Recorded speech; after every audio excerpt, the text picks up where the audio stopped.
En esta parte del programa quiero saludar a José Miguel Vivanco, director para las Américas de Human Rights Watch. Señor Vivanco, bienvenido a la tarde, gracias por atendernos.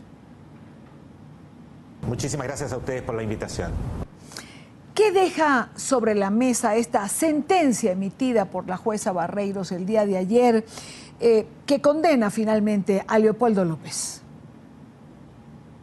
Creo que es una excelente fotografía de los abusos, de las arbitrariedades de la que es capaz el actual gobierno de Venezuela, donde además no existen límites, no existen instituciones capaces de impedir estos abusos, de frenarlos, de defender las libertades públicas, porque el Poder Judicial no es un poder como tal, es un conjunto de soldados que siguen las instrucciones, las órdenes del Ejecutivo.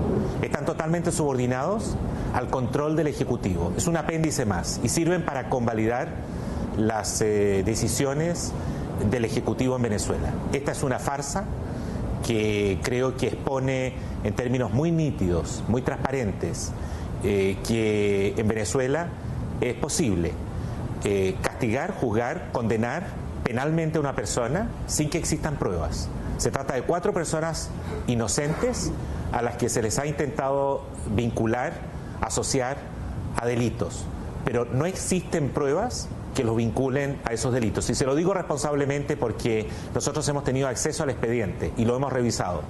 No hay ningún elemento probatorio que pueda sustentarse en ese expediente para justificar ni siquiera la detención preventiva de una persona. Esto realmente es un escándalo y esperamos que la reacción, especialmente internacional, porque en Venezuela no existen instituciones que puedan vigilar, puedan amparar a aquellos que son víctimas de estos abusos, pero internacionalmente se requiere de una reacción fuerte, poderosa, sustantiva, inequívoca, condenando estos hechos.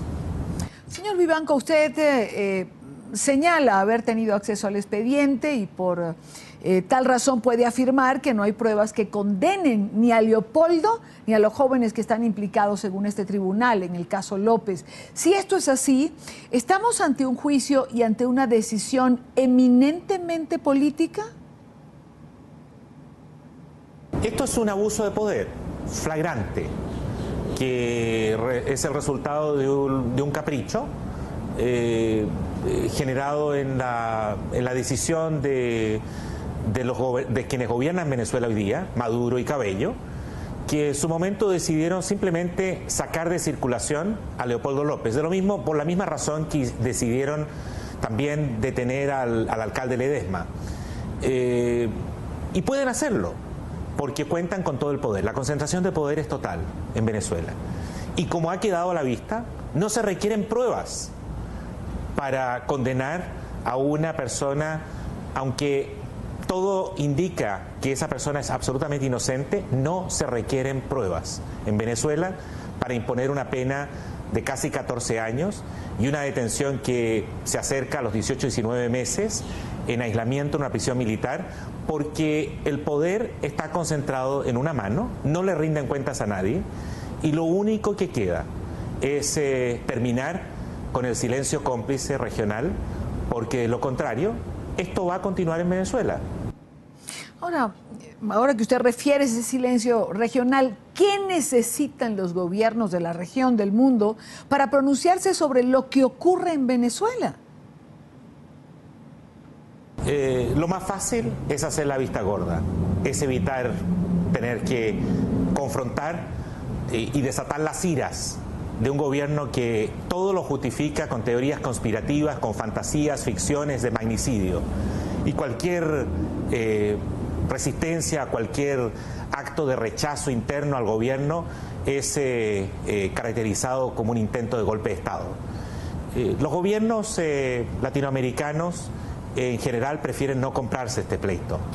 Y en eso creo que traicionan sus obligaciones jurídicas, sus valores, obligaciones jurídicas que por lo demás son colectivas, han jurado y se han comprometido a defender colectivamente, porque la soberanía nacional no permite hacer y deshacer con los derechos humanos. Yo diría que el que mayor responsabilidad tiene en este sentido es Brasil.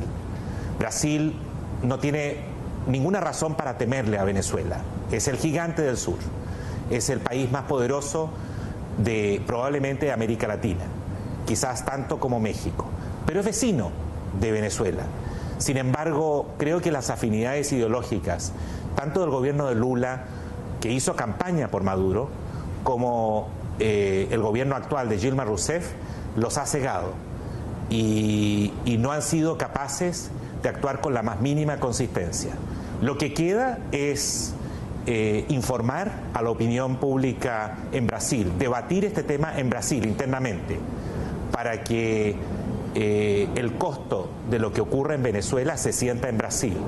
Y entonces será la opinión pública brasileña la que va a exigir a sus autoridades máximas una posición clara, una condena clara frente a lo que ocurre en Venezuela. Creo que es la única fórmula para lograr un cambio tanto en la posición regional como el ejercicio de una presión eficaz frente al gobierno de Maduro. La canciller venezolana, señor Vivanco, Delcy Rodríguez, tuvo hoy un encuentro con Ban Ki-moon, secretario general de Naciones Unidas. Al término de la misma, los periodistas pudieron hacerle un par de preguntas. Cuando se le interrogó en relación a Leopoldo López, la canciller Rodríguez lo calificó de terrorista. Y yo le pregunto, ¿quién practica el terrorismo en Venezuela? Mire, yo prefiero evitar los rótulos, ¿no? Si estamos ante una dictadura, si esto es democracia, qué tipo de democracia es esto, si esto es terrorismo o no es terrorismo, quién es terrorista. Yo creo que hay que simplemente sujetarse a los hechos. Y los hechos son muy evidentes y muy claros. Aquí no ha habido respeto a un principio básico de presunción de inocencia. Aquí se ha llegado al extremo, insisto, de violar un principio que nos ha tomado más o menos unos 200 años de conquistar. Y es que nadie puede ir a prisión sin pruebas. Bueno, esto ocurre en el siglo XXI en Venezuela porque el Poder Judicial está completamente sometido y porque el Poder Ejecutivo así lo decide. Y lo va a seguir haciendo mientras no exista un costo regional, internacional, mientras no exista un país importante, influyente, como por ejemplo Brasil, que sea capaz, que tenga el coraje y que tenga la consistencia para mandarle un mensaje claro y decirle al gobierno de Maduro que esto no es aceptable, que esto es reprochable y que no se puede seguir con esta persecución, utilizando a la justicia como una fachada para cometer arbitrariedades de toda naturaleza. Pues quiero darle las gracias a José Miguel Vivanco, director para las Américas de Human Rights Watch, por estar con nosotros en NTN 24. Buena tarde para usted. Gracias a ustedes.